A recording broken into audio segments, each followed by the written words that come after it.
Hayato berada di posisi yang mengenakan. Aina nempel banget. Udah gitu, Aina malah manja ke Hayato. Aina pengen dipanggil dengan nama depannya aja.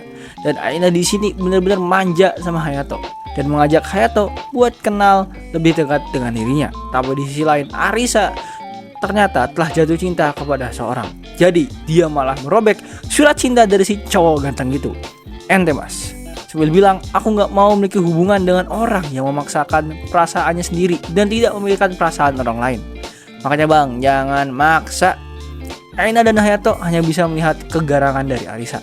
Dan si cowok ganteng itu lari dan menangis pergi. Dan sehingga Aina dan Hayato bersembunyi. Tapi si Aina malah menampilkan wajah yang berbinar-binar yang membuat Hayato kaget dan membuat barang di atas rak terjatuh. Hayato selaku pahlawan labu langsung nih memeluk Aina, melindungi Aina dan meremas dada Aina. Wow, dimana ada kesempatan di situ ada. Hayato cuma bisa bengong dan Aina juga cuma bisa liatin tingkah lucu dari Hayato aja. Hayato yang panik langsung minta maaf ke Aina. Tapi Aina malah memanfaatkan keadaan ini untuk memegang tangan Hayato dengan wajah yandere dirinya. Karena ternyata Aina sadar bahwa Hayato adalah pahlawan labu. Hayato kaget, kenapa nih orang? Dan tiba-tiba Aina pergi aja. Hayato pun minta maaf karena kejadian tadi. Tapi Aina malah senang, bukannya marah, dan ngajak Hayato buat ketemu lagi, ngobrol lagi. Hayato cuma bisa mikirin kesalahan dia dan mikirin sensasi dari dadanya Aina. Emang ya, hidup. Hayato kini lari pulang dengan panik. Di rumah Shinjo, ketika malam hari, Aina menghampiri kakaknya Arisa yang sepertinya masih memikirkan siapa pria labu yang menyelamatkan mereka.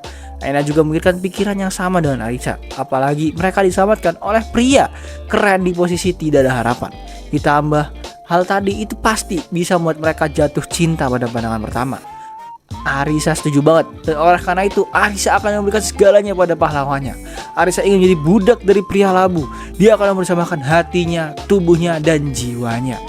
Aina juga membenarkan perkataan kakaknya. Ditambah Arisa juga kesel sama semua cowok-cowok di sekolah mereka yang kayak makhluk rendahan.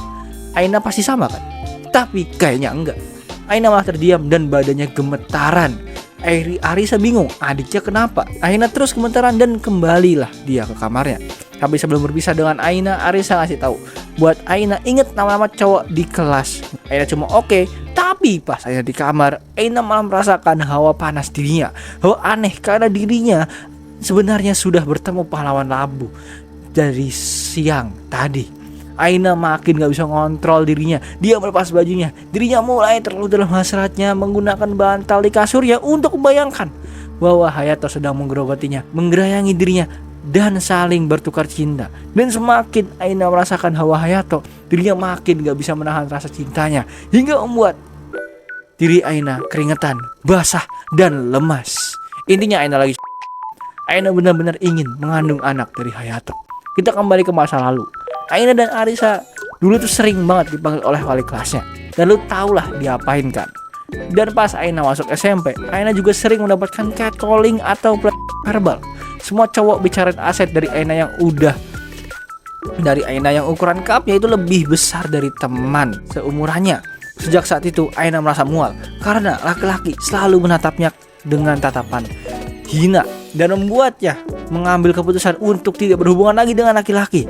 Tapi Hayato, sang pahlawan labu, menembus hati dingin Aina dan membuat Aina mengenal kembali rasa cinta. Sampai di sekolah, Aina terus mencari Hayato dan Hayato shock. Kenapa Aina di sini? Karena ini adalah toilet cowok. Tapi Aina malah ngeles. Katanya di sini adalah tempat paling memungkinkan dirinya bertemu dengan Hayato. Sambil terus maju dan terus nempel lagi janji bahwa mereka akan ketemu. Tapi masalahnya ini kan di toilet cowok. Jadi Hayato langsung mendorong Aina keluar dan Hayato ngasih ceramah ke Aina. Nggak boleh kalau kayak tadi, kalau mau ngobrol cari tempat yang normal dikit kek. Tapi kayaknya mereka terlalu rarut. Semua orang udah sadar dan kedekatan mereka sampai Arisa pun sadar dan panik. Akhirnya Arisa langsung lari ke arah Aina dan berteriak, Aina, kok kamu bisa deket sama cowok itu? Kamu gak apa-apa kan? Arisa ngetop serius Hayato sambil bilang, jangan berani-berani ya kamu deketin Aina. Kalau kamu menyentuh Aina, aku gak akan maafin kamu. Hayato coba bilang, Arisa salah paham. Aku gak ngapain, kita cuma ngobrol kok. Tapi Arisa gak percaya. Dan Aina nakalnya mah diem aja, gak ngomong apa-apa. Kasih tahu ke alasannya Aina minimal. Jadi Aina diseret sama kakaknya buat balik ke kelas. Dan Hayato kini berpisah dengan Aina. Tapi sebelum mereka berpisah, Aina malah berkedip ke Hayato. Ting! Yang membuat satu sekolah shock. Arisa terdiam dan bertanya ke Aina, kamu nyembunyiin sesuatu ya ke aku? Karena kamu manggil cowok itu pakai namanya. Biasanya dulu kamu manggil cowok itu menjijikan. Tapi kini jam olahraga. Arisa sudah siap olahraga dan mau mengajak Aina olahraga bareng.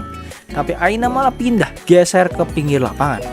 Kakaknya Aina bingung, ini adik gue mau kemana? Arisa bingung, Aina mau kemana? Ini masih jam olahraga loh. Dan Aina gak pernah kayak gini. Tapi Arisa mau melihat suatu hal mengejutkan. Aina sedang memangku Hayato di pahanya. Hal yang gak mungkin Aina lakuin dulu. Pahanya dijadiin bantalan buat cowok. Ditambah ekspresi Aina tuh gak normal. Dia menjilat tangan Hayato dan menaruh tangan Hayato di dadanya. Dan langsung tuh pas Hayato merasakan kenikmatan surga, Hayato sadar. Bangun deh dia. Kaget dia, ada Aina di sampingnya. Hayato nanya, Aina kenapa di sini? Aina nanya, kenapa Hayato di sini? Hayato cuma bilang dia ngantuk habis begadang. Terus nanya ke Aina, kok bisa sama kakaknya? Arisa kemana? Tapi Aina bukannya jawab tentang Arisa. Dia malah jawab, Hayato gak suka ya sama aku. Padahal dari tadi Arisa tuh terus dengar percakapan mereka. Jadi ternyata Aina sangat suka berbicara dengan Hayato daripada berbicara dengan kakaknya sendiri. Dan jam pulang sekolah pun tiba. Aina dan Arisa pulang bareng dan mereka harus belanja.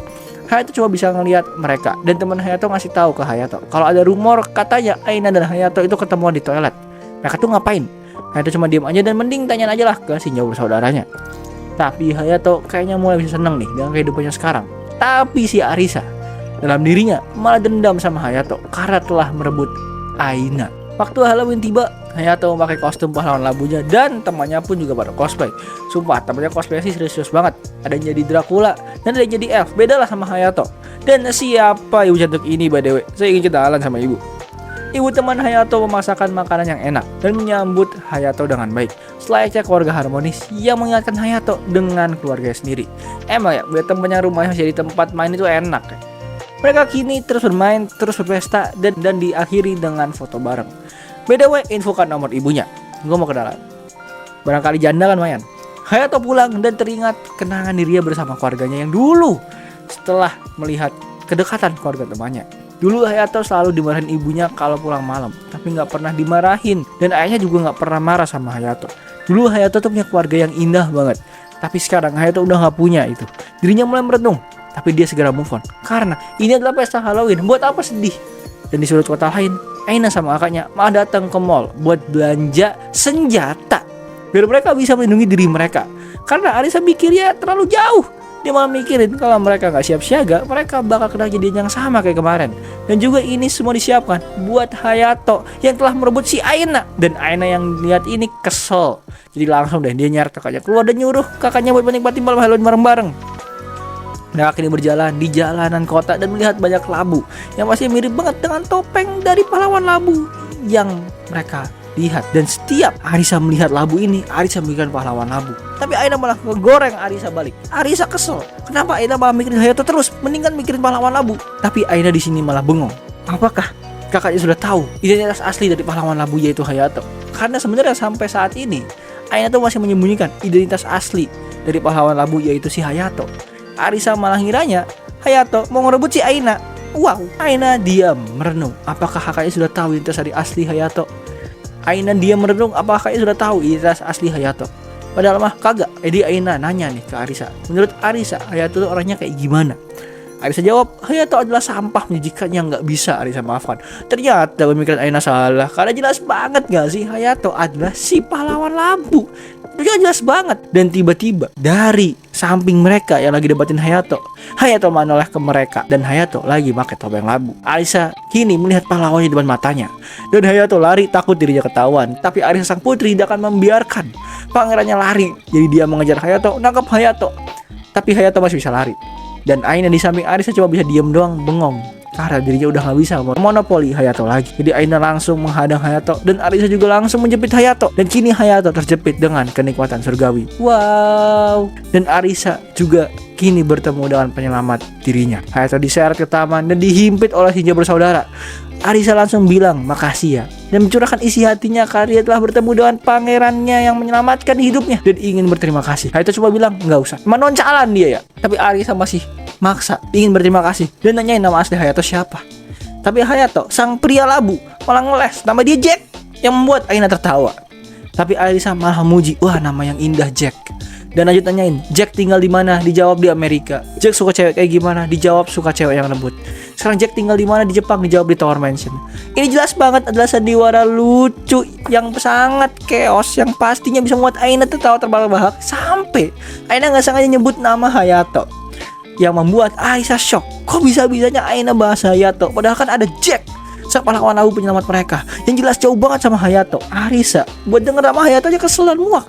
Tapi tiba-tiba Jack, si pahlawan abu, langsung buka topengnya dan mengenalkan wujud asli dirinya, yang merupakan Domoto Hayato, orang yang Arisa hina-hina tadi. Wow, Aina gak pikir panjang, gak bakal lama langsung lompat ke Hayato, dan Arisa coba bisa bengong karena dirinya telah berperilaku buruk dengan penyelamat dirinya, dan telah membuat dosa yang gak bisa Arisa tembus. Dan Arisa telah bisa bengong, dirinya telah berperilaku buruk dengan sang penyelamat dirinya, dan telah membuat dosa yang gak bisa Arisa tembus. Arisa minta maaf dan memastikan dirinya akan membalas hutang budi ke Hayato, dan akan memberikan jiwanya, tubuhnya, dan siap menjadi budak bagi Hayato sebagai ucapan permintaan maaf. Dan emang rusak ini manga, cok. Rusak. Kalau kalian pengen gue lanjutin cerita manganya sampai ke novelnya, jangan lupa buat like, comment, subscribe, dan kalian support aku Sawaria buat request next ya bahas manga apa sih.